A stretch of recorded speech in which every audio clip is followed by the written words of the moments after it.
You, John Fitzgerald Kennedy, do solemnly swear. I, John Fitzgerald Kennedy, do solemnly swear. That you will faithfully execute the office of President of the United States. That I will faithfully execute the office of President of the United States. And will, to the best of your ability. And will, to the best of my ability. Preserve, protect, and defend the Constitution of the United States. Preserve, protect, and defend the Constitution of the United States. So help you God. So help me God.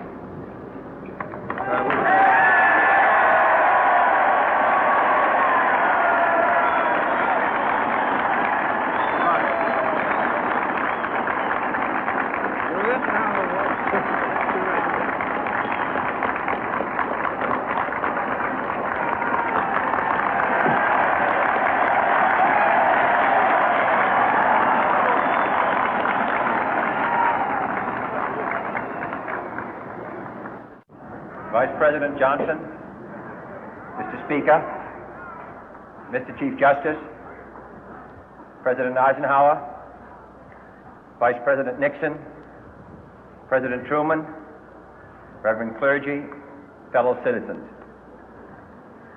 We observe today not a victory of party, but a celebration of freedom, symbolizing an end as well as a beginning, signifying renewal as well as change. For I have sworn before you and Almighty God the same solemn oath our forebears prescribed nearly a century and 3/4 ago. The world is very different now, for man holds in his mortal hands the power to abolish all forms of human poverty and all forms of human life. And yet the same revolutionary beliefs for which our forebears fought are still at issue around the globe. The belief that the rights of man come not from the generosity of the state, but from the hand of God. We dare not forget today that we are the heirs of that first revolution. Let the word go forth from this time and place to friend and foe alike that the torch has been passed to a new generation of Americans born in this century, tempered by war, disciplined by a hard and bitter peace, proud of our ancient heritage, and unwilling to witness or permit the slow undoing of those human rights to which this nation has always been committed and to which we are committed today at home and around the world.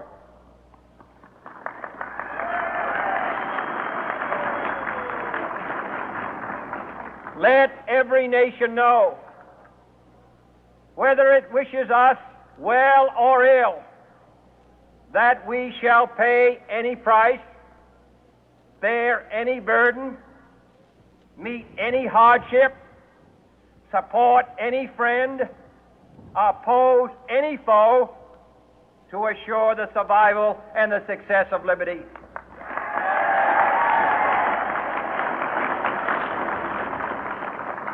This much we pledge and more. To those old allies whose cultural and spiritual origins we share, we pledge the loyalty of faithful friends. United, there is little we cannot do in a host of cooperative ventures.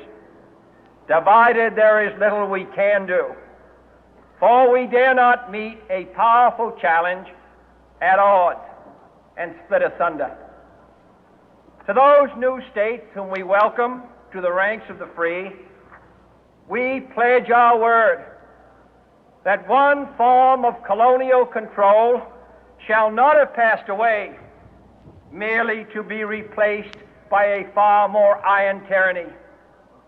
We shall not always expect to find them supporting our view, but we shall always hope to find them strongly supporting their own freedom, and to remember that in the past, those who foolishly sought power by riding the back of the tiger ended up inside.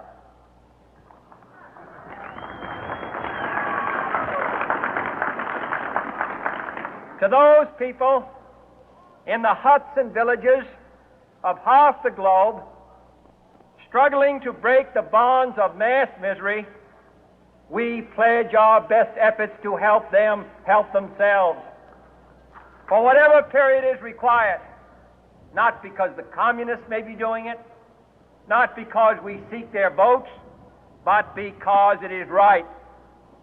If a free society cannot help the many who are poor, it cannot save the few who are rich.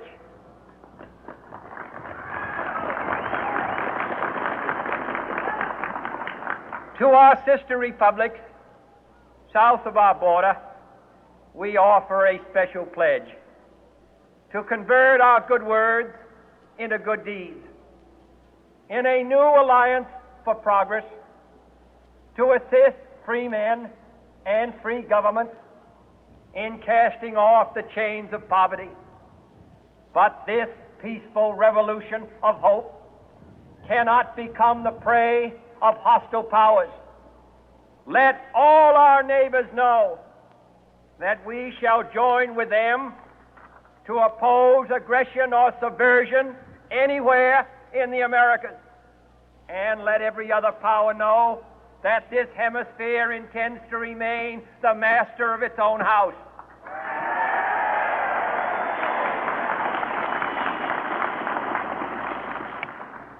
To that World Assembly of Sovereign States, the United Nations, our last best hope, in an age where the instruments of war have far outpaced the instruments of peace, we renew our pledge of support to prevent it from becoming merely a forum for invective, to strengthen its shield of the new and the weak, and to enlarge the area in which its writ may run.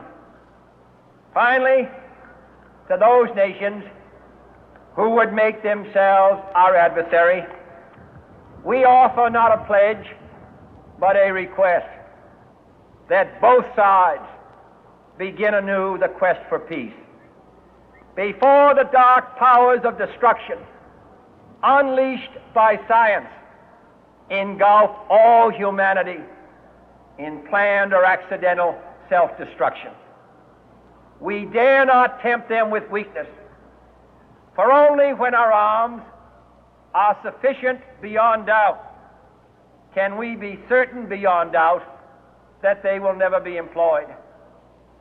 But neither can two great and powerful groups of nations take comfort from our present course, both sides overburdened by the cost of modern weapons, both rightly alarmed by the steady spread of the deadly atom, yet both racing to alter that uncertain balance of terror that stays the hand of mankind's final war. So let us begin anew, remembering on both sides that civility is not a sign of weakness, and sincerity is always subject to proof. Let us never negotiate out of fear, but let us never fear to negotiate.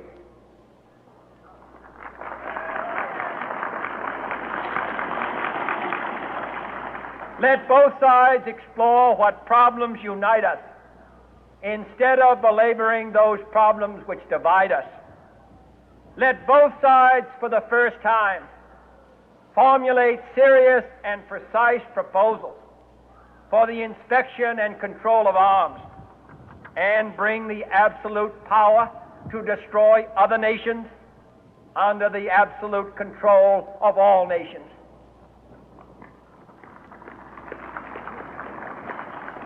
Let both sides seek to invoke the wonders of science instead of its terrors. Together, let us explore the stars, conquer the deserts, eradicate disease, tap the ocean depth, and encourage the arts and commerce. Let both sides unite to heed in all corners of the earth the command of Isaiah to undo the heavy burden and let the oppressed go free. And if a beachhead of cooperation may push back the jungle of suspicion, let both sides join in creating a new endeavor, not a new balance of power, but a new world of law, where the strong are just and the weak secure and the peace preserved. All this will not be finished in the first 100 days, nor will it be finished in the first 1,000 days, nor in the life of this administration, nor even perhaps in our lifetime on this planet. But let us begin.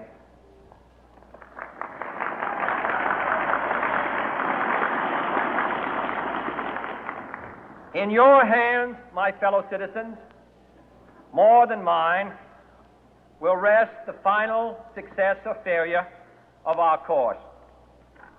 Since this country was founded, each generation of Americans has been summoned to give testimony to its national loyalty. The graves of young Americans who answered the call to service surround the globe. Now the trumpet summons us again, not as a call to bear arms, though arms we need, not as a call to battle, though in battle we are, but a call to bear the burden of a long twilight struggle, year in and year out, rejoicing in hope, patient in tribulation, a struggle against the common enemies of man, tyranny, poverty, disease, and war itself. Can we forge against these enemies a grand and global alliance